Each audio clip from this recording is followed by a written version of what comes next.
Hello there, welcome to the video. Thanks so much for coming along. I'm going to be talking about the newly released full first trailer for Sonic Prime, which is a Netflix original animated series, coming out on December 15th. And real quick, just to catch you up on where I stand with Sonic, I didn't grow up with Sonic. I wouldn't consider myself a member of the fan base overall. It's only been in recent years that I've been introduced to a lot of the classic Sonic stuff. The Sonic shows in particular, I've watched a lot of Sonic X and have enjoyed it quite a bit. I thought that the Sonic movies in the last couple years have been absolutely terrible. I stand by that and will continue to stand by that because they're not good. So moving away from that, I watched the trailer for Sonic Prime. I'm actually pretty excited. As an outsider, as an observer, as someone who hasn't been incredibly dedicated and loyal to the franchise over many years, as so many Sonic fans have been, I am still pretty darn excited for this show that may or may not be good, but at the very least looks like it's going to be a whole lot of fun. So what I'm going to do over the course of this hopefully short video is talk about general impressions of the trailer,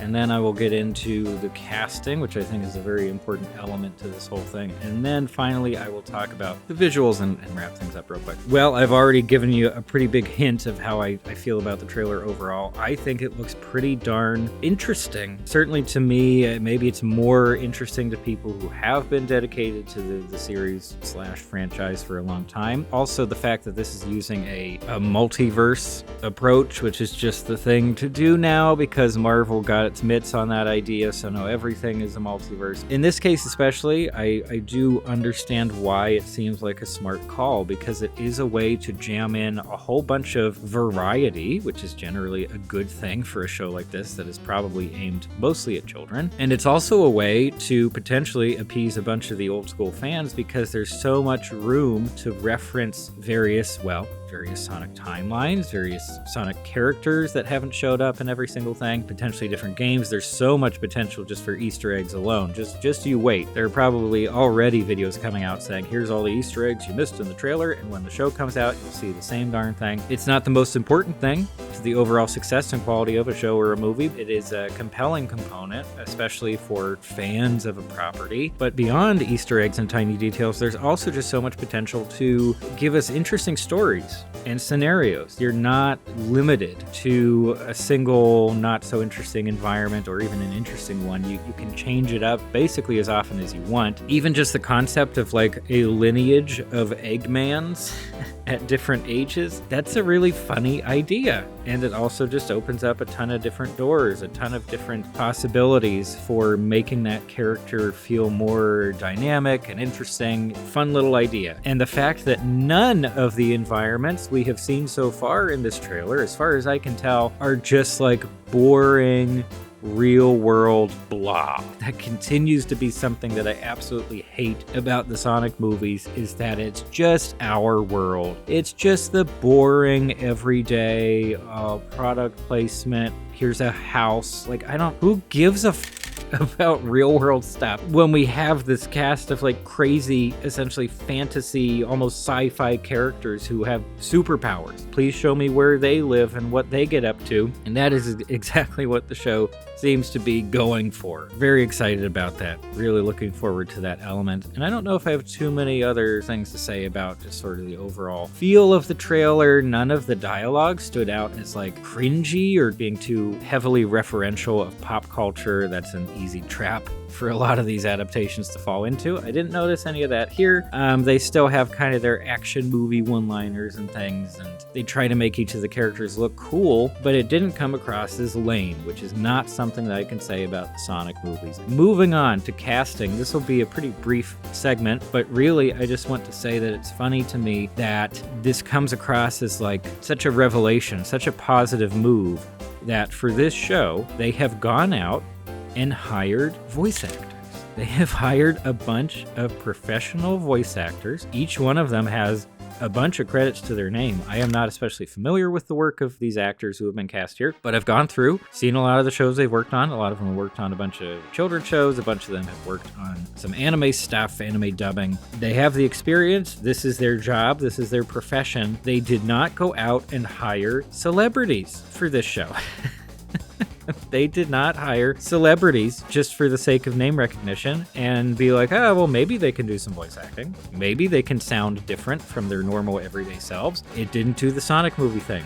It doesn't do the Mario movie thing. It's just voice actors. I appreciate that so much. And in terms of commenting on the specific line reads that we get in the trailer, none of them stood out as like bad. None of them stood out as, I feel like that could have been done a different way. It doesn't sound like it doesn't fit as compared to even Sonic Frontiers. Woof, some of those voice performances are bad. Noticeably. Objectively bad, and I'm not picking up on any of that here. This has reminded me of just how much I appreciate the work of skilled voice actors and not just throwing whoever in there and being like, oh, voice acting is something anybody can do. Well, no, it's not. It's a particular skill set. And lastly, I want to talk about the visuals because this is probably the area where I'm least impressed overall with this first full trailer. In terms of creativity and art direction, well, let's just talk about creativity on its own first. So just like the ideas on display here, and again, if they are making super clear references to previous games and shows and such, I'm not picking up on those, so I'm just taking these at face value.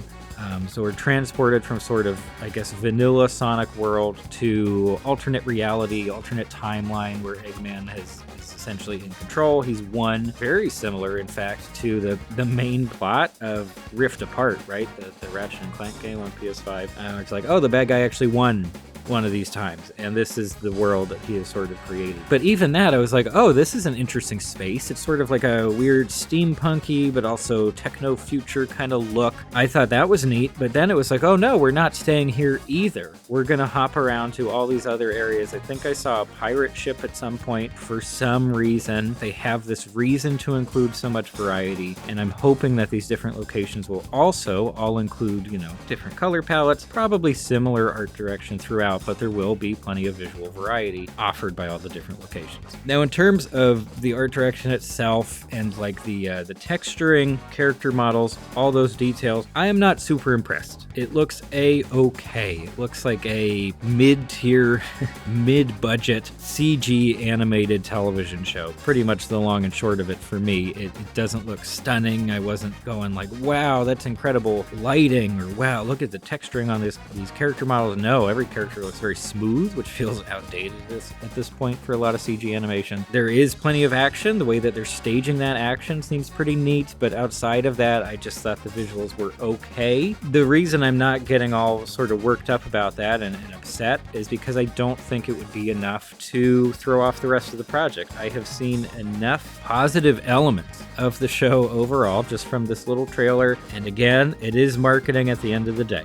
So it could be misleading in a certain sense, but when it comes to a show or a movie that's genuinely bad and they just don't have much to work with, even the trailer will probably be bad. Like, they won't have enough to show you that will really impress and make you think, oh, okay, I'm going to have really high expectations for this. It seems like we have a lot of good stuff here. Now, what we haven't gotten a good sense of so far is like actual dialogue, especially like extended dialogue between two or more characters. That's something that the Sonic games in particular have really struggled with for quite a while. To varying degrees. It's something that's just at high risk of coming across as corny. We don't know how that's going to turn out here. We don't really know how the individual characters are going to be realized. Overall, Sonic seems intact for the most part. He's snarky, he's upbeat, he's snide. All of that tracks just fine. Beyond that, it's a big question mark. And I guess this is probably where I should wrap up because I've already been talking for way too long. And I'm also kind of surprised that I have spent any amount of time talking about a brand new animated Sonic show. But there it is. I think that's some kind of evidence of the fact that they're doing something not even innovative, but they're doing something classic in that spirit of the Saturday morning cartoon show. Sonic X, or even something that I've been watching recently, is One Piece. I'm trying to tackle One Piece 100 episodes at a time. Plenty about that show I don't like, but one of the things that I do really like about it is that in premise, it's very simple. You have a bunch of characters, interesting characters going on adventures, and that's it. I feel similarly about Sonic X. I feel similarly about plenty of the other shows that I grew up with as a kid. If they're able to capture that basic sense of energy and commitment to delivering just fun ideas and compelling challenges for our characters, then I think I'm on board with Sonic Prime. Weird thing to say, very surprising to me, but there it is. Thank you so much for making it to the end of the video. If you would like to watch something very different, go ahead and watch my previous video, in which I do some more serious talk about media and the emotional content of media. But hey, I also do lighter stuff like this, discussion stuff about things that I've watched recently. So if you're into that too, please consider sticking around. But I think that's just about it for now. Thanks for stopping by.